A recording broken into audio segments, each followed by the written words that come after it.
Welcome to Adventures of Alice and Bob, the podcast where we get root access to people shaping the world of cybersecurity and find out about their journey, the events that have shaped their careers, and what still keeps them up at night.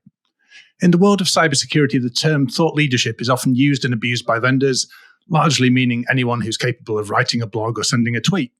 However, today's guest is a thought leader in the truest sense of the word, having shaped the way individuals, organizations, and governments think about cyber.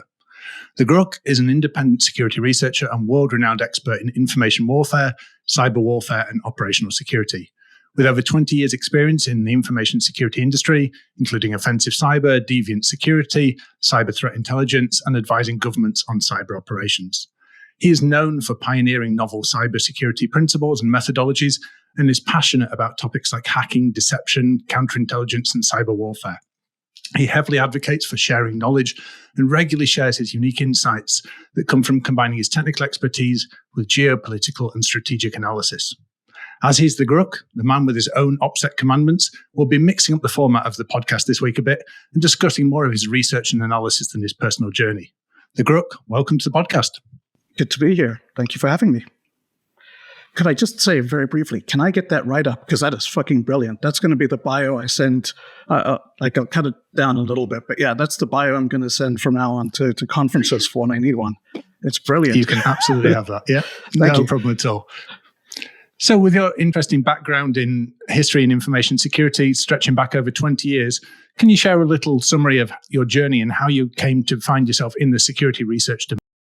Sure. So the way I started out was I was just sort of kind of into computers. And, because I had no money, I was into Linux because that was a thing I could afford. And I got talking with a friend about putting Linux on a box. And there's this woman who was on her front porch who overheard us. And she was like, "You guys know Linux?" And we're 18 or whatever. And I'm like, "Oh yeah, we know Linux. We're for 3 months already, basically experts." And we both got hired by her company, which is a Fortune 100 or something, to set up their hacking team. All right, so they basically brought us in as interns. They had someone who had a long career in offensive security before that, and so this is the late 90s. So his long career is it was government basically. There's nothing else, and so he basically trained us to do hacking stuff so that we could set up their red team. And I was kind of hooked. Ever since then, that's what I wanted to do. And so from there, I moved to the UK for a while, where I was working at Stake. I left after writing an article for Frack that they did not approve of. Then I did as part of a startup, which I don't know what happened to it. I think it sort of ticked along for a while.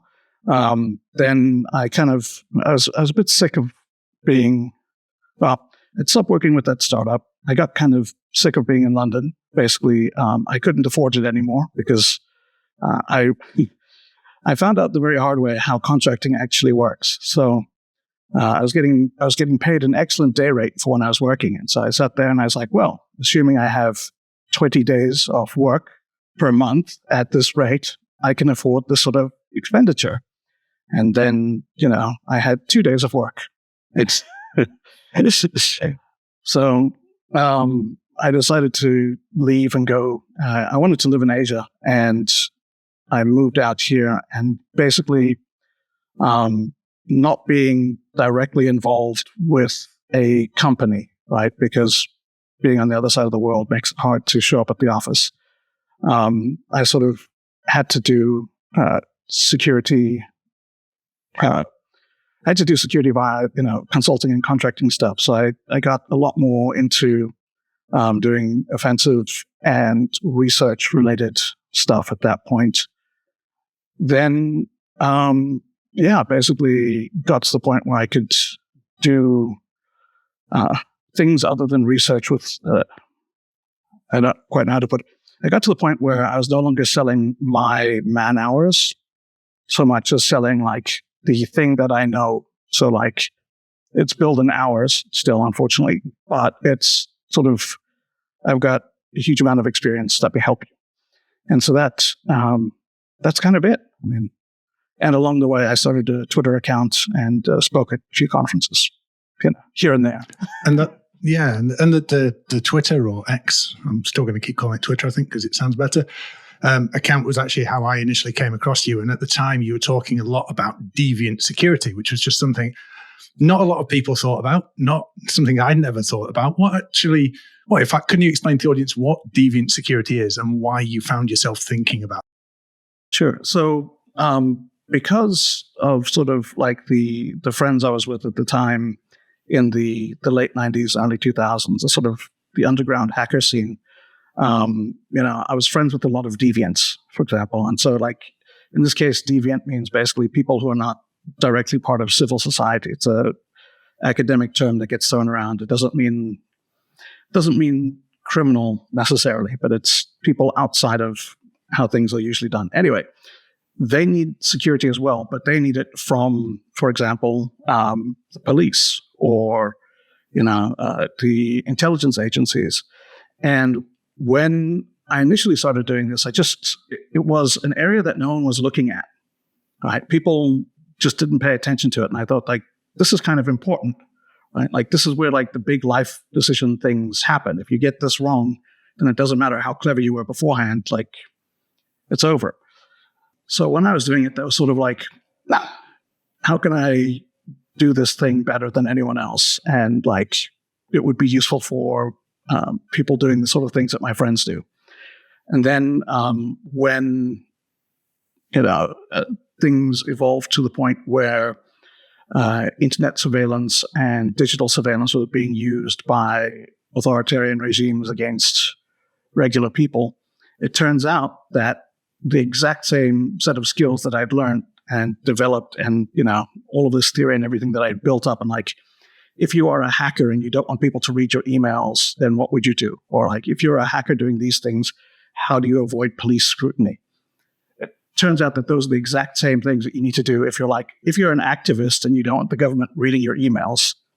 Same thing, right? If you're an activist and you want to avoid police scrutiny or, malicious prosecution for whatever, what are the things you could do? And so all of that stuff transferred over perfectly. And so deviant is worth thinking about, not necessarily criminal, but like criminal within the context of the society that's labeled someone deviant. So, someone who is a activist for democracy would be deviant in an authoritarian regime, right?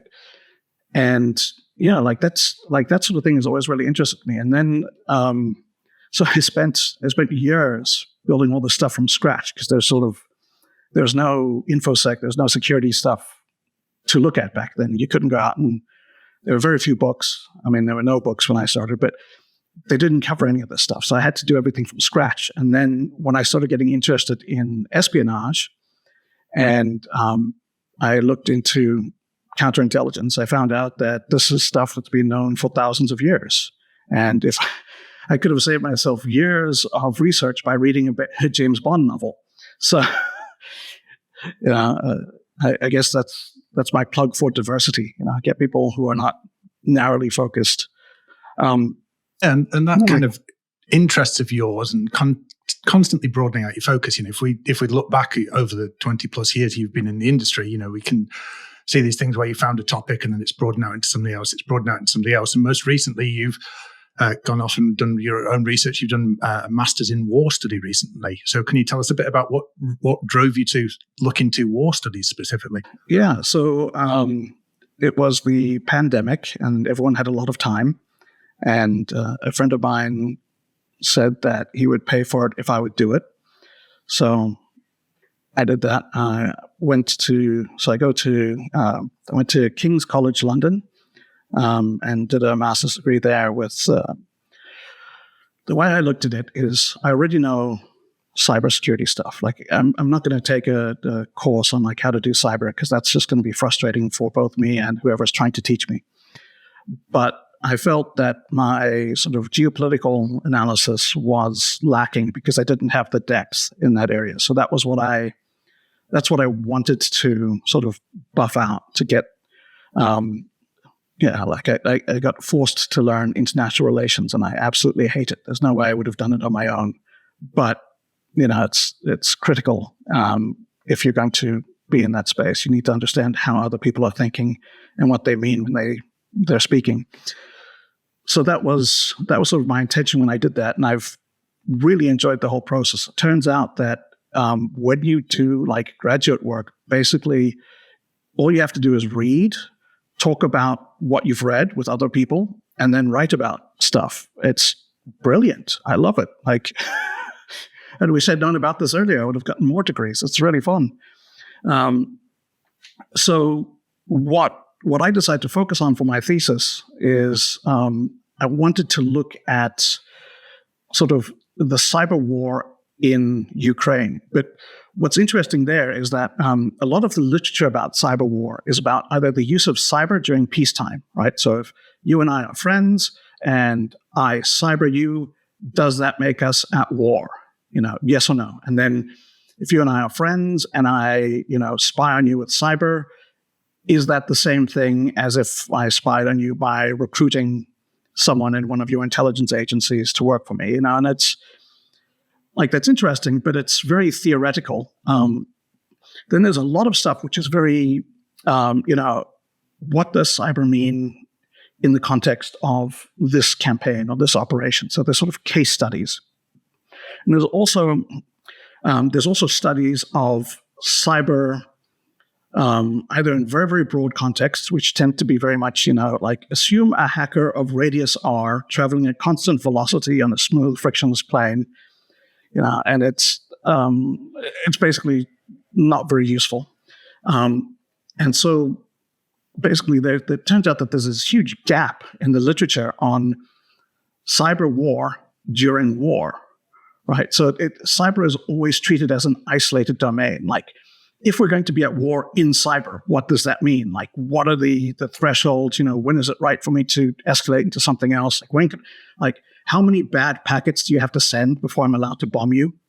And it's like all of that becomes very, how many angels on the head of a pin. But what's actually far more interesting is like, how would you use cyber if you're actually shooting at each other? Like, not all this, during peacetime or beforehand stuff, but like when there's an actual war. And then not just sort of like when there's one operation, like when you're going to do a battle or before an invasion or something, but like you're fighting a war for years. Like, how do you marshal your cyber? Like, how do you use your cyber when you have years that you have to look at, And there's all sorts of trade-offs that come with that, which people haven't looked at. And so this, like the Ukraine-Russia war is a perfect example of like what happens when you're doing cyber during an attritional war. And by looking at that, you can actually see there's clear phases of evolution as the way that the Russians have used cyber has changed, but also sort of like so much has changed in the process. Like they've changed and evolved dramatically. And part of the ways that they've changed and evolved was so. Basically, in 2022, I gave a talk about cyber, and I said that I used this tripartite framework for analyzing it. It's a fairly popular one, which is that you've got information warfare, you've got destructive or effects operations, right? So you can send information to people, you can break things, or like break/manipulate, whatever, or you can read all their stuff, right? You can do espionage. So you've got basically, info, effects, and espionage. Those are your three things. Info is not really cyber in the same way that like the other two are. Like, you don't need to hack for that. So it's like we put that aside. That's sort of cyber adjacent in this case. But the other two, right, like effects operations, when you're trying to cause damage, versus espionage are in tension, because if you do effects, then you stop being able to do espionage. But if you never do effects, maybe, there's this opportunity cost that you're giving up.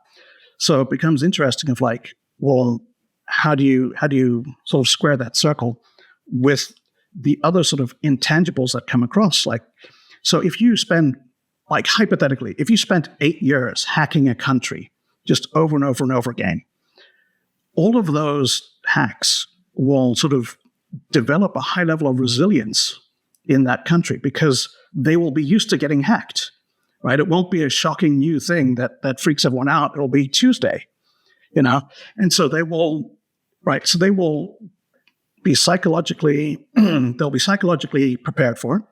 They will have plans of what to do because, they've had to do it. And they will be very good at executing those plans because they have to do it all the time for years.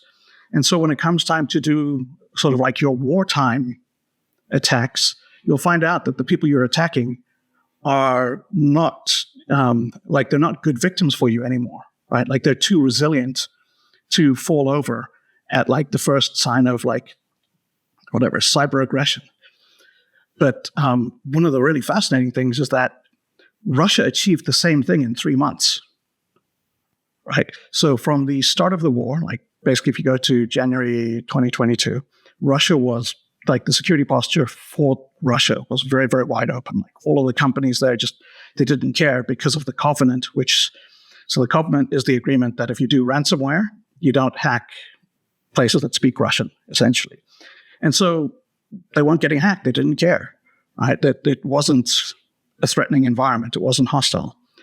And then after the war started and like Anonymous and the IT cyber army and all this stuff came in, when they started hacking Russia like crazy, the security posture shifted. And in 60 days, they went from wide open to closed. And so I think one of the things that's really fascinating about that, all of this stuff is just fascinating. But one of the things that's fascinating about that is when you look at the old theories about how will civilians behave if you bomb them, right? And the very old idea, sort of World War II one, was you bomb them and then they tell the government to end the war because they don't like getting bombed. And it turns out that it doesn't work like that. Like you bomb them and they don't turn against the war and the government. They just, bring together against adversity. Right. So it turns out to not actually do what it's supposed to do. And I think there's a lot of that same theory is being used in cyber. Not necessarily that specific theory, but that sort of thinking of logically, if you bomb someone, no one wants to get bombed, right? So if you bomb them, they're going to say, how do we stop the bombing? And they're going to go to the people in charge and say, stop the bombing. And the people in charge are going to be like, well, the way that we stop the bombing is we surrender, right? And so that's the same sort of logic where it's like, you can see each step. It makes sense if you look at it the right way, but it doesn't work in the real world. And the topic of the civilians there's also an interesting thing, I guess, if you're bombing and shelling civilians who now have access to IT infrastructure, they can become hacktivists and they can start hacking back. Right. And then, you talked about that hardening of operations. I'm curious, do you find in these conflict situations that actually people have a shared goal of defeating an enemy, but they're tripping over each other? So the hacktivists come along, hack a system. Absolutely. That then prevents an intelligence agency or a military who has maybe different objectives on the same system. So how does that play out in the conflict? Right. So, there's a bunch of stuff that comes up. One of them is that, if you are an intelligence agency or the military, you can't actually share your future plans with a bunch of civilian hacktivists, no matter how patriotic they might appear to be or how useful their skills are. You can't really let them in on secrets that are, top secret stuff.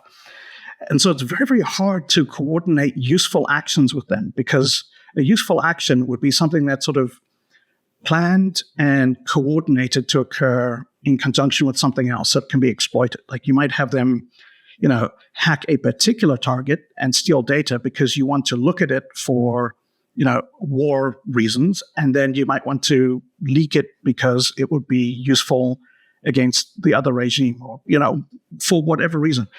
But if you can't tell them what to hack and you just kind of hope that they come across something naturally and you can't tell them what to look for, it's very, very hard to exploit whatever they hack because it's completely random stuff. Similarly, if you want them to do something like, hack into a TV station and replace the broadcast with something else.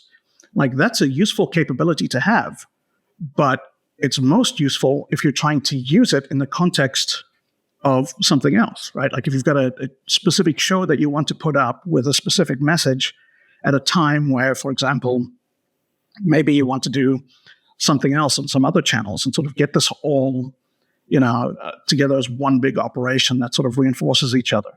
And again, it's very hard to do because you can't tell people, like, we really, really need you to hack into, like, I don't know, Moscow Station 3 by February 15th at 8 a.m., because on, at 9 p.m., we're going to be launching this thing and we need you to have at least this much time. Like, you can't do that because, obviously they could be the enemy masquerading as hacktivists, and hacktivists don't know about keeping things secret. So you can't sort of let that stuff leak. It's not possible. So it's very, very difficult to coordinate. And what you end up with is everyone sort of steps on everyone's toes. Right? So you've got the hacktivists sort of going crazy. You've got the intelligence agencies trying to do their thing. And a lot of the time, it's harder for them to operate when there are hacktivists doing dumb stuff. So at the start of the war, there was a lot of DDoS that was going on. And, this was viewed as a very sort of pat yourself in the back, do your digital sit-in, your digital protest. You can be part of the whole thing. And like the targets would end up being things that people were trying to, like the intelligence agencies were conducting operations against the target. And then the link would get DDoSed for hours and they wouldn't be able to keep doing what they were doing. They just have to wait, And so like even these sort of innocuous things ended up being, blockers for real operations. And, as I was saying, like Russia has learned over these 2 years, they've evolved and adapted. Ukraine has as well. And at the end of last year, we started seeing some operations where the Ukrainian intelligence services were claiming credit for cyber operations against Russia. And I mean, to my eye, they don't look like intelligence operations. They look like hacktivist stuff. But it's notable that these intelligence agencies are involved with it to a degree where they can claim credit. And to me, that shows that they've found a way to work with the tools that they have rather than the tools that they want. And it's interesting you mentioned the DDoS thing as well, because one of the things I observed was, in the early stages, there was a lot of DDoS. There was also quite a reasonable amount of wiper malware being deployed. And then that seems to have backed away. Is that because they were burning evidence, they were burning things that they might want to actually come back and look at later? So I can't speculate as to that. But one of the things I'm pretty confident in is they sort of, like they had their bag of tricks, right? So before the war, they had a doctrine of how they did cyber, which was, these sorts of things. One of them was wipers. One of them was espionage. It was these established processes that they could use. And when the war started, we had this Viasat hack, this really big sort of set piece, very well planned, et cetera, et cetera. And then after several days of wipers and things like that, there was what I call the pause, right? So for a week, nothing happened in cyber, right? Like they'd basically done everything they were supposed to do, and they didn't have anything else to do, and no one was telling them what to do because everyone was kind of busy trying to win the war, and they didn't have time for a bunch of geeks in the back office who were playing with their computers. And so these guys kind of sat on their hands. And then afterwards, the stuff that they started doing was just sort of more wiper attacks. So there's a lot of access operation stuff going on, but there's also just a lot of wipers against for fairly random targets. And to me, it looks like busy work, right? It's like when you have to do something and you don't know what to do, and the boss is standing right there over your shoulder, like you will find a thing to do. And if that means you're going to hack into, like a pet care facility and wipe their system, that's okay. You can put that down as like, I hacked and wiped a system. Like it's a quantifiable metric that you can show progress over time, even if it's not necessarily tied to the war effort directly. And so I think for, that first year, quite a lot of the stuff that they were doing, like not all of it, to be sure, but quite a lot of what they were doing that analysts have had a really hard time explaining, sort of like why did they do all these things? Because it's kind of random and it doesn't really, it's not coordinated with anything over here and it doesn't really make sense contextually, and they didn't exploit it anyway, and this isn't critical infrastructure that we need, blah, blah, blah, blah. It's yeah, that's the boss is coming, look busy. That's what I believe was happening. And that's not the case for everything, of course. There were actual operations, but I think they had sort of more capacity than they had actual things to do. That's now changed because over time they've learned, what are the things that you can do during the downtime that will help you in future, right? So they've switched from doing a lot of effects operations, which was sort of part of their old bag of tricks, the stuff that they were used to doing a lot of espionage. They really front load the espionage. They've adapted to the new environment that they're working in, right? So they get discovered and kicked out very, very quickly. So they now try and do all of their actions within the first half hour, right? So they will, when they gain access to something, they will collect as many files, documents and everything that they can as possible, put it in a RAR ball, bring it back, and then anything they do after that is just bonus, right? They've at least got some data that can be analyzed. Yeah. It was the way in which they are collecting seemingly low-value data, but actually claiming it as a victory because it was hacked. It was taken from the systems, even though I think it was the example you gave of the Civil Aviation Authority in Russia. And, they'd published a statement saying, hey, guys, we can't get aircraft parts anymore. We're going to start stripping the parts that we've stolen from the West, effectively. But then they were hacked. Exactly the same information came out in a much more boring, bureaucratic way. Yeah. But that was a victory. So maybe you could talk a little bit about the psychological impact of a cyber. Yeah. So I think one of the way that the intelligence services in Ukraine have learned to use hacktivists is to sort of maximally exploit the random stuff that they get into. So if you are, the Ukrainian military intelligence, you don't particularly care about the Russian Civil Aviation Authority. You care about what's going on the railways, because that's the stuff that, gets shipped to the front line. You care about, the Air Force, what they're doing. You don't really care about passenger planes because, and certainly not the group responsible for setting the rules for, maintenance and stuff like that. That's just that is not interesting.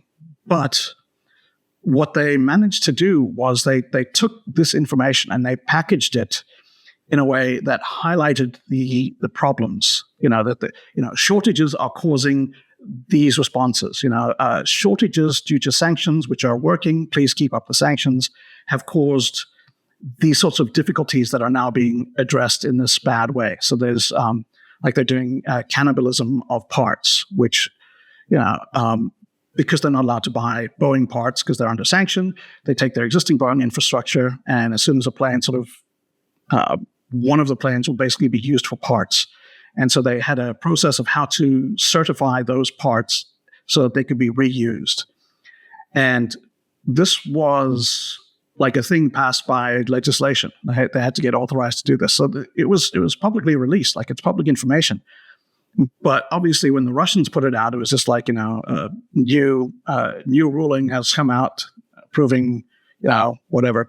Whereas when the Ukrainian military intelligence puts it out, it's due to sanctions.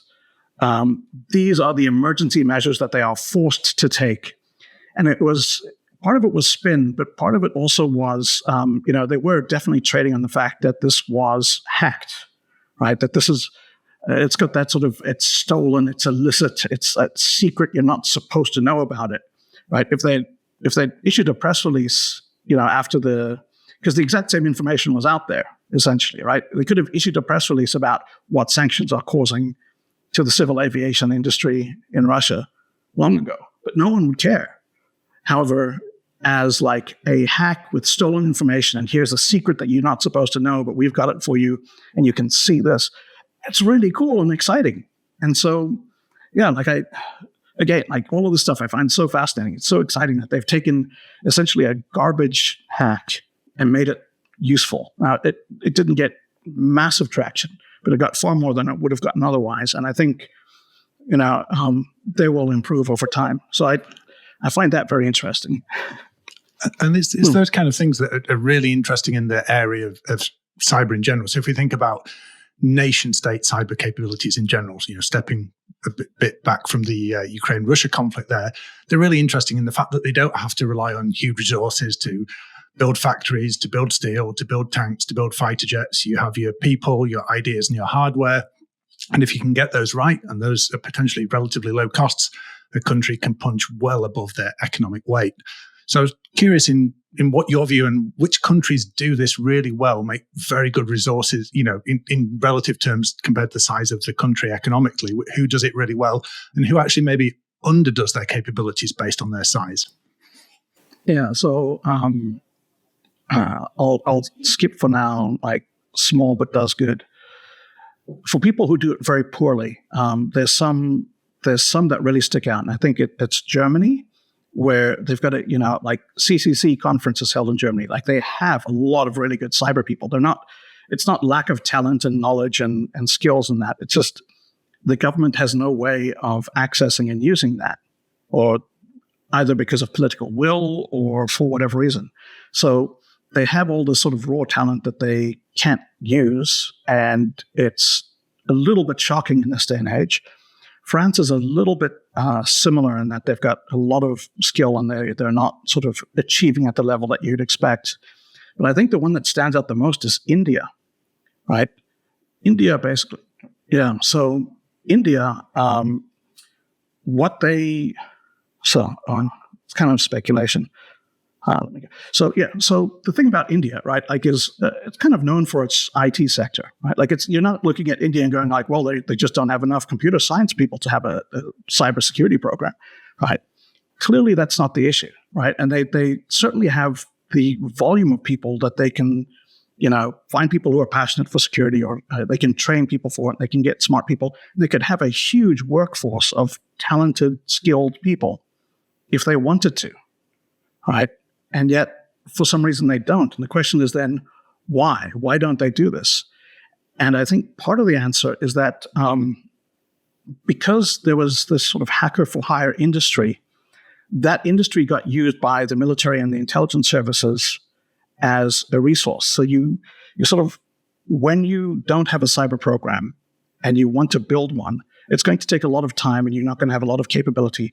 And if you just buy one from someone else, that'll get you up to a reasonable level, from day one. The problem is, of course, that as soon as they stop giving it to you, you're back down to zero, right? You don't have your own capability that you're building up. And so I think that what happened is there's no political will to set something up. That might be changing, but that certainly wasn't in the past. And therefore, there's been no process to sort of get people into a pipeline and build out the talent pool. And then they've been relying on this sort of hacker-for-hire sector to support them. And that's, that's not good, right? Like, that's not how you want to run your cyber program, with a bunch of people who send, like, phishing emails and, don't really know how to do malware development and so on. So, like, India stands out as I would say, disappointing in that, like, they should be a power hitter. Like, they should really be top tier. And they're basically not even on the board. For people who are small and do very well, I think the Dutch kind of stand out. They're a tiny country, small population, something like, what is it, like 4 million, 5 million? I don't know. It's smaller than Bangkok, right? Like it's a small population, and yet they routinely operate at the same level as NSA and GCHQ. Like the big top dogs. The thing is, obviously, due to their size, they don't have the same capacity. So they can, just making up numbers, they could run one really good operation, whereas the NSA could run 100 in parallel at the same level. It's just it's a matter of scale at that point. But they're absolutely world class. And who else? Singapore is pretty good, but they middling. And I'll leave it at that. I think one of the topics you touched on there was hackers for hire, and there's a variety of ways that countries do this. Some of the Western liberal democracies might engage with private companies and services. Some of the more kleptocratic regimes or totalitarian regimes might have the thing that you talked about earlier, where there's ransomware gangs who are sort of allowed to do what they do on the basis, if it's got the Russian language keyboard installed, don't touch it. And then there's other things that sort of fall in between. I know one of the examples that you've done some analysis on was the hack against the Qatar news agency, where there's actually some outsourcing there. So maybe you could talk a little bit about what happened there and why that was interesting. Right. So this is, I think, it's been criminally underanalyzed. And I think the innovation shown here is something that people should pay attention to.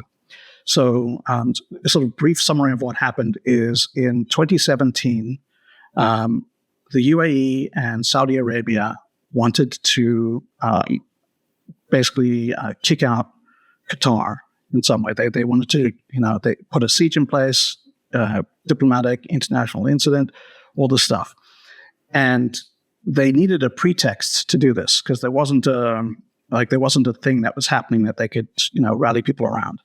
So in order to establish this pretext, they set up this operation where they were going to break into the Qatar news agency, which is the national news agency, as one might guess.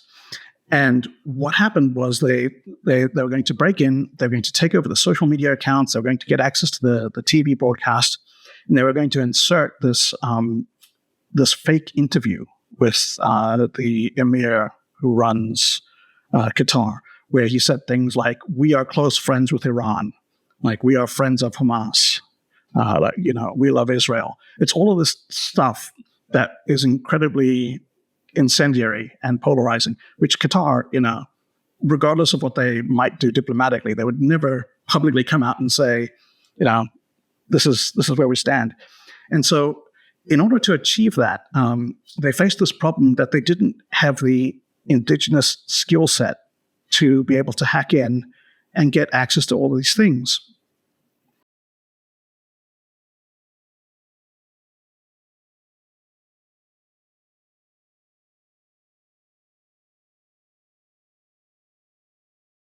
They faced this problem that they didn't have the indigenous skill set to be able to hack in and get access to all of these things.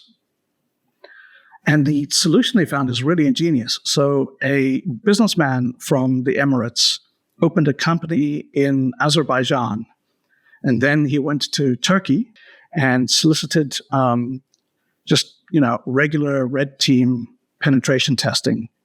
And they got 5 guys. Like, this guy came out and he's like, I need you to pen test a whole bunch of my company stuff, including our website, which happens to be QatarNewsAgency.com or whatever.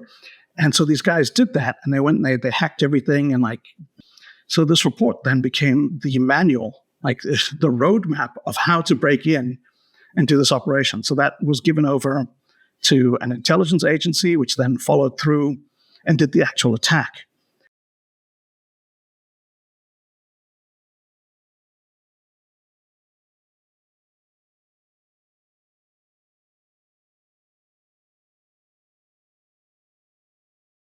And so the fascinating thing here is that if you are a company, the fascinating thing is that if you're a country that lacks internal capability, you can just go and hire it.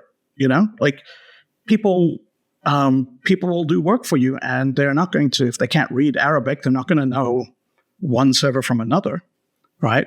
And so it's really, really interesting the ways that they found around this. And I think that sort of thing could be done a lot more in future. Like it's an excellent way for someone who is willing to lie a little bit in order to get people to do things for them, to get results in cyber with highly skilled people.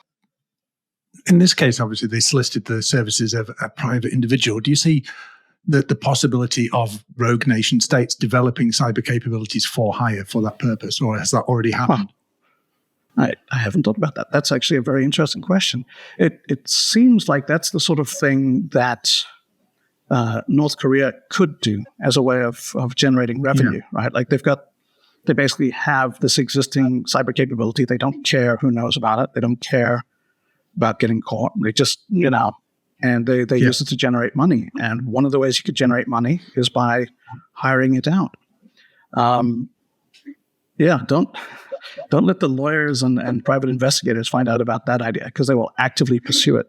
Because those are the people who do the hacker for hire, of course. Yeah, of course. Yeah, it's some interesting things there, because if you look at the way that North Korea operates, they'll go and build statues in Africa, they'll set up arms factories, and in some cases like crystal meth labs in countries as a service for those countries. So it makes sense to extend the cyber capabilities they have there, especially given that they have proven track record in those agencies. Absolutely, of complex hacks as well. So again, this is one of the great things about North Korea as a case study is 10 or 15 years ago, they were an embarrassment. Even 10 years ago, no one would look to North Korea as an exemplar of really, really good, talented cyber stuff. And now we're seeing these very complex, well thought out operations that they're conducting with, lots of moving parts that they managed to get to all come together. And it's just really impressive how they've improved. In kind of your general research, one of the things that always fascinates me is when you get into cases like that and you start to tease out these things that people maybe haven't seen, and patterns and things below the surface that people haven't really thought about. And another example of that is your analysis of I think it was the Coinbase attack in 2019, where there were some attackers, they had a 0-day, they were desperate to use it, and actually to a large extent hampered their own operation by using it. Yeah. Could you just give us an example of why you thought that one was particularly interesting to analyze? One of the cool things about this, the Coinbase affair, is that this hack was going really well until they decided to use O-Day, right? And in InfoSec, we're always taught about the power of O-Day, O-Day is the get out of jail free card, it's the magic card, it's all of this stuff. And so we worship the O-Day, but that's not necessarily a critical part. O-Day is not the thing that you want to use all the time. It's for those rare cases where other things don't work. And this was not one of those cases, right? So what these guys had done is they had emailed a bunch of people, and so what these guys did was, first of all, they hacked Cambridge College in the UK. I don't know if you've heard of it, a small little place. I might have done, It sounds familiar. It rings a bell. So they hacked, Cambridge or whatever. They created a LinkedIn account for a professor that they made up. They put up a web page for this fake award ceremony. This fake award ceremony that they were going to do.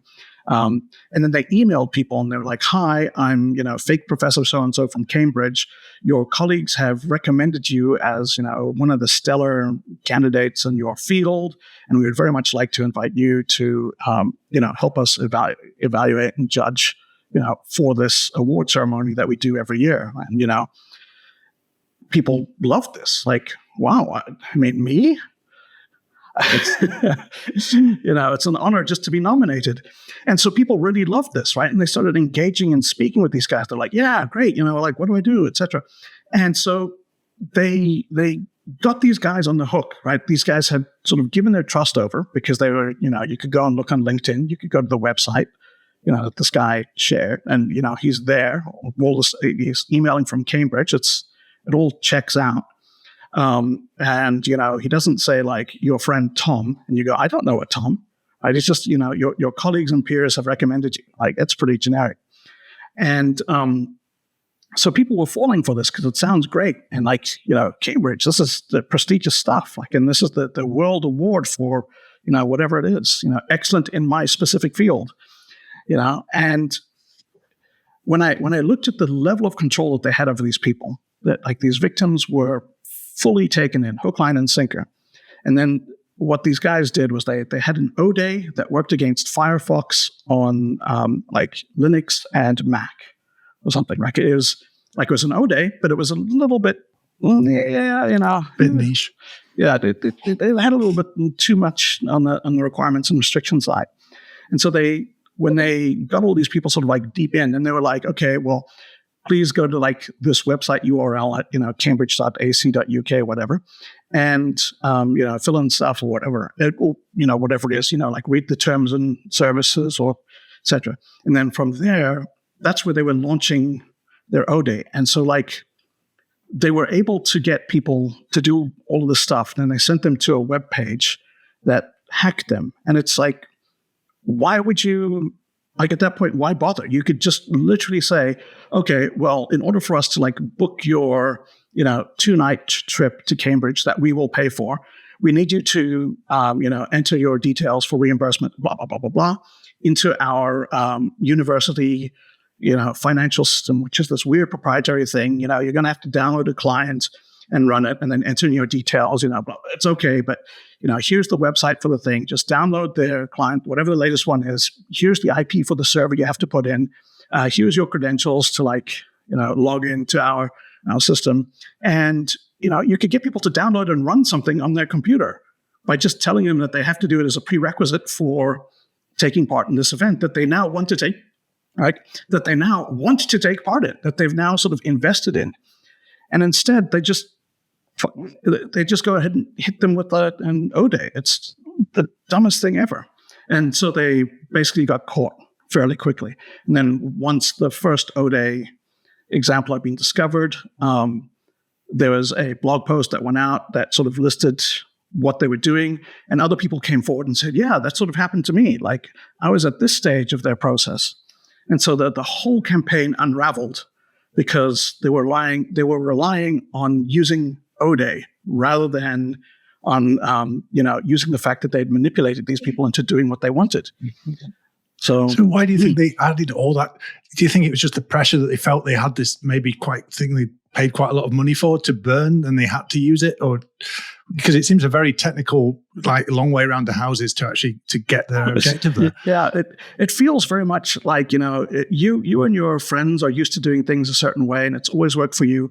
And then one of the guys shows up with like the new thing. He's like, have you seen, like, I got a new toy. It's going to make what we're doing just so much better. And everyone's like, well, I mean, I've heard good things about that. That looks pretty cool. It's not what we usually do, but okay, we can have a go at that. And so this is like the Microsoft Zune of O-Days. Right. Like someone shows up and they're, obviously we've always used motorbikes before, but now I've got a Ferrari. It's like, that's great, but we need dirt bikes because we're going over hills and stuff. Like a Ferrari's not going to work. Like it's super cool, but it's not the time to use a Ferrari.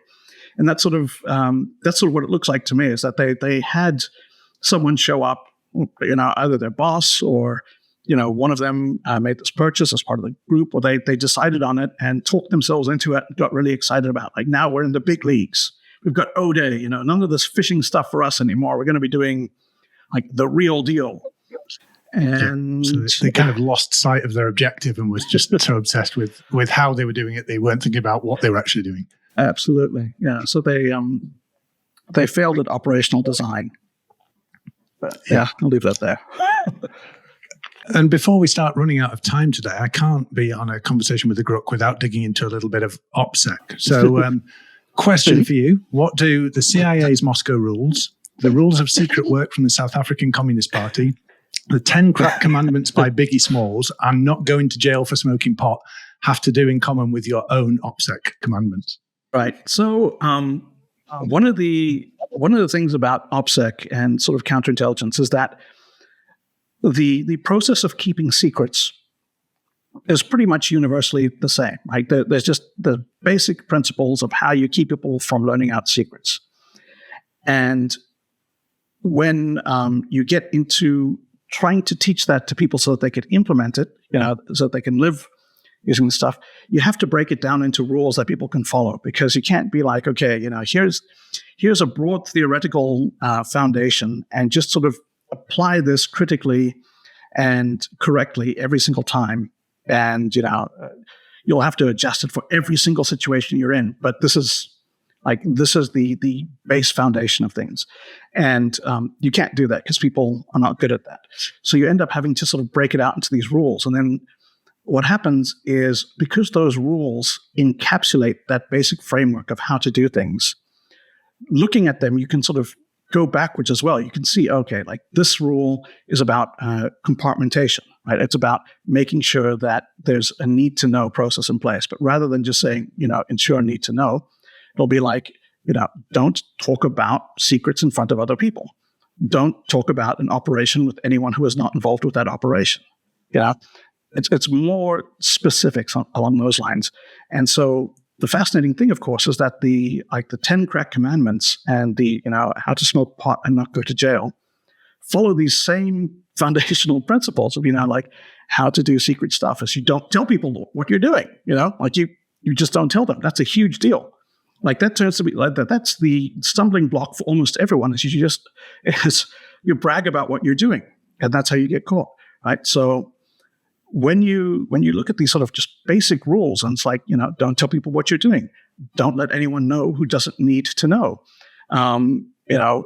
Hide what you're doing from other people. Don't behave in ways that are suspicious. On and on and on. And it's fascinating because all of these things are they're manifestations of the same framework of concealment, compartmentation, and cover. Like hiding, making sure no one knows about it, and then having a ostensibly plausible reason, a legal, legitimate reason for what you're doing, so that it can be explained, right? And this, by the way, is one of the reasons that spies do not carry spy gadgets, except for when it's absolutely necessary for an operation, because it's very hard to explain why you have, a burst radio just in your car for, no reason. It looks kind of guilty, but, if you just have like a walkie-talkie or, some other sort of thing, like loads of reasons that you might have that in the car. Oh yeah, that's the kid stuff, like, oh yeah, like I have a hobby where I speak to my friends like that. There's lots of reasons for stuff. And yeah, I think the modern world we live in as well with iPhones and everything else probably makes that kind of activity far easier because everyone has a device that can do high quality recording, geolocation and everything else. Absolutely. And that, of course, that's turned out to be a bit of a problem. Sorry to bring this back to Ukraine, but you're raising the important point, which is that things that used to be spy equipment are now just normal equipment for everyone, right? And so it becomes very hard, right? It becomes very hard to prove that you're not a spy because having a phone is sufficient to take high quality, geolocated video and then send it to, the intelligence services if you want it. Like that, you just need a phone with Telegram installed. You don't need, a contact and then a encrypted messaging device and like a way of contacting the intelligence. Like you don't need any of the spy stuff anymore. You just need a phone. There have been problems for Ukrainians behind Russian lines where simply having a phone and taking a picture of something is perceived as spying activity because it's indistinguishable from spying activity. It's sort of like the opposite of cover. An ostensibly legal, plausible explanation is also, it's in tandem with a completely illegal explanation. You can't tell them apart because they're identical. Very, very much a catch-22, isn't it, with these situations for the people who are caught in these conflict zones where they can't prove innocence or guilt, so they just assume guilt. Absolutely, yeah. And actually, these topics we're talking about, you've talked about your coverage of the Ukraine there, and actually, if people are interested in learning more about this, you've recently joined an InfoSec podcast, Between Two Nerds, or I think most recent episode was actually Between Three Nerds as part of Risky Business. So can you tell us a little bit about your experience there and what drove you to get involved in that? Yeah. So Between Two Nerds, which I'm sure all of your listeners are familiar with, is me and Tom Uren talking about cyber stuff other than, the daily news sort of thing. So what happened was like over a year ago, Patrick was like, you guys both have very interesting takes, like these big views on things, and they're not identical, right? Like there's a lot of overlap, but it's not always the same thing. So you should talk, and I'll just record it, and people can listen. And I was like, well, I mean, I guess that could be interesting. I'll try it out. So I started talking to Tom. And so when we do a recording session, we spend maybe 3 hours talking and produce a 20-minute podcast out of it. And it basically comes in the middle of our talking. Like, so we'll start chatting about stuff and we get kind of engrossed in something. We'll begin recording. We'll chat for, all of that. And then it gets, processed. And then when we stop, we keep going because there's just so many things to cover. And it's just been really, really exciting because I'm able to get perspectives that are well-informed, but not identical to mine. And we can talk about things that are, so I feel that this area of like cyber relevant, but not specifically cybersecurity, is just not well represented in InfoSec. Yeah. Like there's just so much interesting stuff happening. And it's not about like who got breached today or the latest set of vulnerabilities or like any of those things. It's just about like, how do nation states exploit breaches, or what does all of this mean in the big picture, and how are people taking advantage of it, or, how do you manage these processes, right?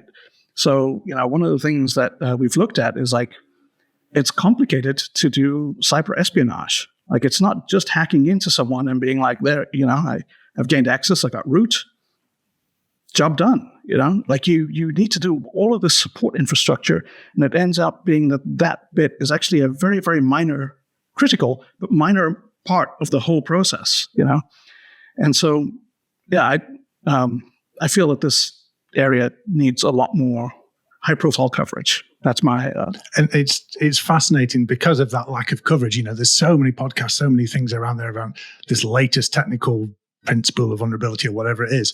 And actually that bigger picture thing is not only interesting in that it's a unique take, and the two of you, there's great chemistry there, you're bouncing off each other and there's lots of ideas going around, but it comes back to some of the things you talked about earlier of actually, these are kind of things that there's a rhythm to them throughout history. There's patterns that repeat, and you can start to draw on that and think about it for your own personal cybersecurity, your business's cybersecurity, or if you're a nation state, what you should be doing. So I think it's really interesting. And one of the things that I said at the very start of this was, I described you as a thought leader, but as someone who's worked in areas that have included deviant security, exploit brokering to Western governments, you're a person who could actually very easily have hidden in the shadows and kept a lot of your insights and these kind of strategic thoughts and principles hidden from the world. So what is it about sharing that knowledge and having those conversations publicly and doing your blogs and writing that is so important to you? I don't know. It's a compulsion. Like when I learn new things, when I have a thought that sort of sparks me, I have to share it with people.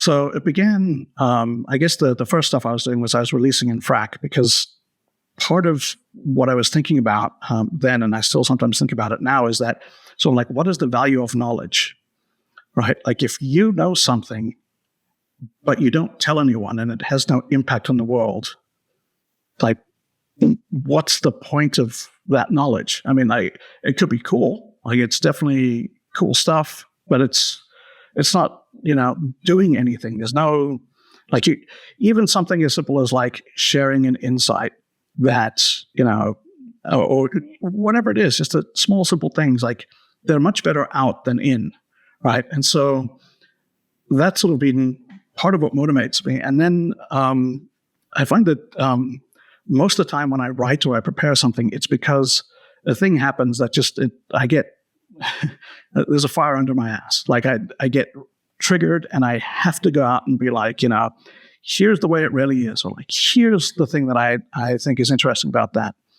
And so, I've got this huge stack of all these things that I write where I'm just, here's the thing. And then I release it because as I said, it's better shared than kept private. It's the right thing to do, yeah. And it's not just the writing as well. One of the other things with yourself is, when you listen to you speak at events and write things, you're very well informed. And if anyone's ever been on your Patreon page, you can basically choose differing packages, which mean you spend more money on books. So you just say, all I will do is I will buy more books if you give me more money. So What is it about that process of, because we live in a world where everyone just wants instant Google searches and sound bites, but you take the time to go through the literature, whether it's academic, whether it's, the history books, whether it's the masters on warfare there. What is it that's so important to you about diving into that back catalogue of literature? I'm basically just a nerd, right? So I'm a nerd who likes things. So, as I was saying, like, there's this, what is the value of knowledge? Well, I like knowledge for its own sake. So I will find things that interest me and just pursue them until, I get bored, which is usually 2 or 3 years down the line. And along the way, as I'm learning things, it sort of overflows and I have to share. So over, these 20 plus years that I've been involved, I've now pursued so many different related things, and I've spoken to so many people and sort of just collected so much.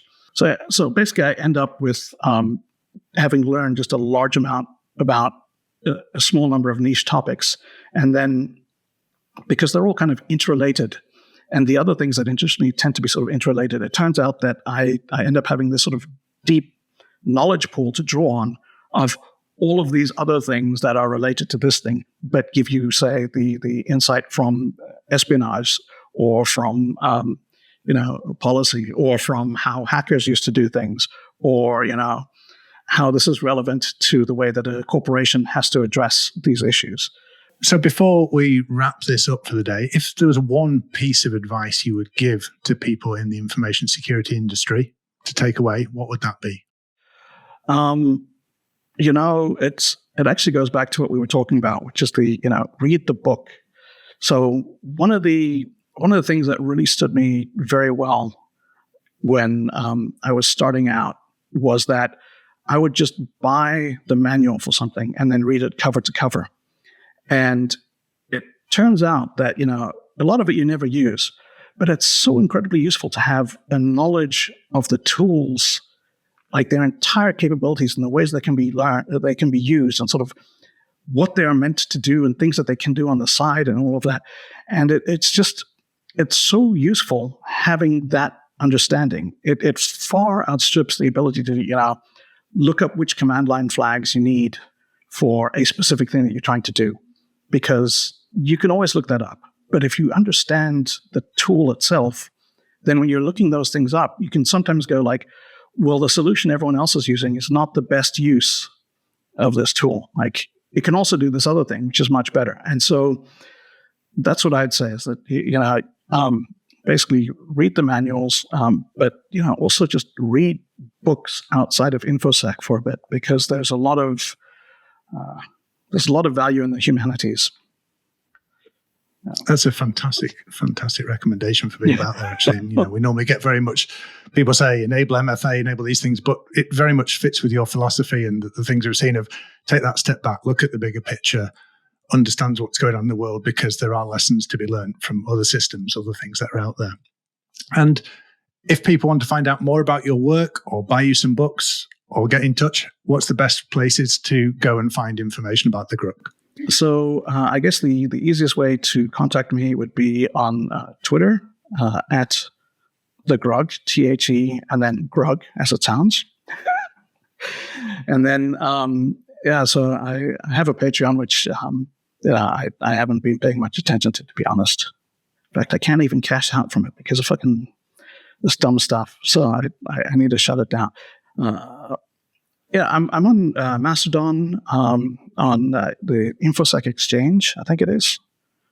The one that everyone else is on. I don't go there very much. And I'm on Blue Sky, which I also don't go very. Yeah, basically just use Twitter. That's where I am. We'll stick some links to those profiles in the bio for this episode. So unfortunately, that's all we have time for today on Adventures of Alice and Bob. It's been an absolute pleasure talking to the Grugq today. I have to thank you for doing everything that you've been doing and continuing to shine a light on the bigger picture around cyber operations across the globe. If you haven't already checked it out, I highly recommend looking at the risky business between 2 or possibly 3 nerds this week, as well as the back catalogue of blogs, talks, Twitter posts of the Grugqs available online.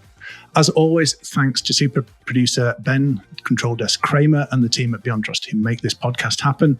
I'm James Maud, and this has been the Adventures of Alice and the Grugq.